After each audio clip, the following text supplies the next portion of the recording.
আলু পোস্ত রান্না করব। দেখো ঘটি বাড়িতে যেমন আলু পোস্তটা হয় সেরকম রান্না করার চেষ্টা করছি। তো দেখো আলুটা একটু বড় সাইজের কেটে নিয়েছি, আর পোস্ত নিয়েছি কিন্তু আমি অনেকটা পোস্ত নিয়েছি, আর কয়েকটা কাঁচা লঙ্কা একসাথে একটু ভেজেই রেখেছি। দেখো এই যে পোস্ত দেখে বুঝতে পারছো আমি একদম এর মধ্যে আর কিচ্ছু মেশাবো না, শুদ্ধ পোস্ত। আর একটু মাখা মাখা টাইপের করব। তো যাই হোক আমি করার চেষ্টা করছি এইভাবে আলু পোস্তটা। তো একটু বড় বড় করে কেটে নিয়েছি, আর কড়াইয়ে বেশ খানিকটা তেল দিয়ে দেবো। আর আমি কিন্তু অনেকটাই পোস্ত বানাচ্ছি, তো একটু বেশি করে তেল দিয়ে নিয়েছি। আর এর মধ্যে কালো জিরেও সম্বাদ দেওয়া যায়, আবার পাঁচফোড়নও দেওয়া যায়। তো আমি এটায় পাঁচফোড়ন সম্বাদ দিচ্ছি। পাঁচফোড়ন দিয়ে দিলাম, আর দুটো শুকনো লঙ্কা ফাটিয়ে দিলাম। ফোড়নটা একটু ভাজা ভাজা হলে ফোড়ন থেকে সুন্দর গন্ধ বেরিয়ে এসছে। এখন আমি আলুটা দিয়ে দেবো। আলুটা কিছুক্ষণ একটু হালকা করে ভেজে নেব। হালকা ভাজা হবে, কিন্তু গায়ে কিন্তু কোনো লালচে দাগ হবে না। হ্যাঁ, এইভাবেই আলু পোস্ত এরা করে থাকে। আমি এরকমভাবে একটু করার চেষ্টা করছি, জানি না কেমন হবে।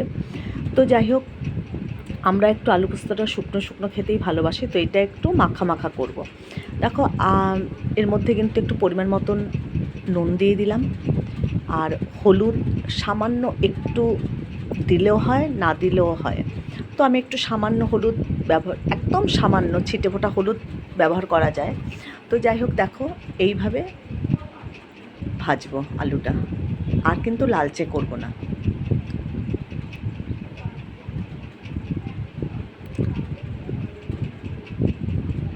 তো দেখো আমি কিন্তু এর মধ্যে হলুদ দেইনি, তোমরা ইচ্ছে করলে সামান্য একটু হলুদ দিতে পারো। আর এই যে পোস্তটা একদম মিহি করে আমি বেটে নিয়েছি।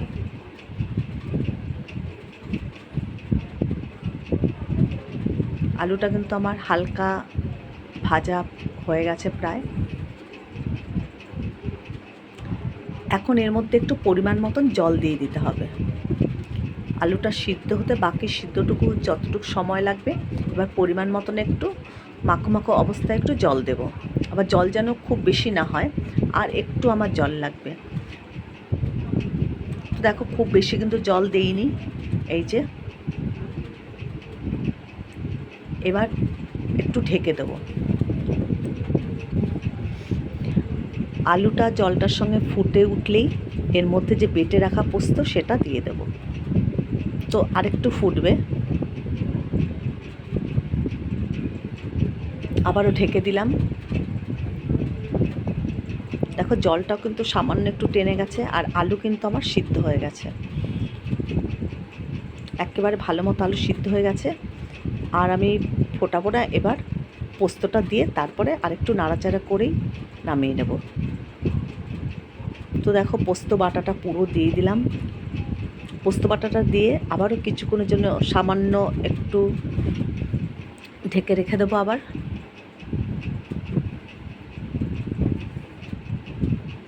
দেখছো পোস্তর বাটিটাও ধুয়ে একটু সামান্য জল দিলাম। এবার কিছুক্ষণের জন্য আবারও ঢাকা চাপা দিয়ে ফুটিয়ে নেব।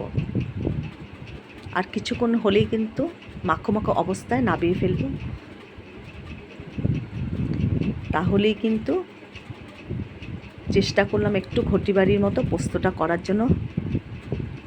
তো খেয়ে এটা দেখেছিলাম, খুবই ভালো হয়েছিল, তারপরেই তোমাদের কাছে ভিডিওটা দিলাম।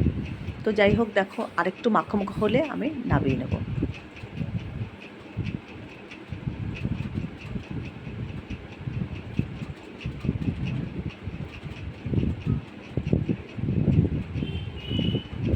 তাহলে আমার মাখো মাখো ঘটি বাড়ির মতো পোস্ত হয়ে গেল, আলু পোস্ত। ওপর দিয়ে আমি 3-4টে শুধু কাঁচা লঙ্কা দিয়ে দিলাম। দেখো পোস্ত আমার একেবারে রেডি, আর দারুণ কিন্তু টেস্টিও হয়েছিল খেতে।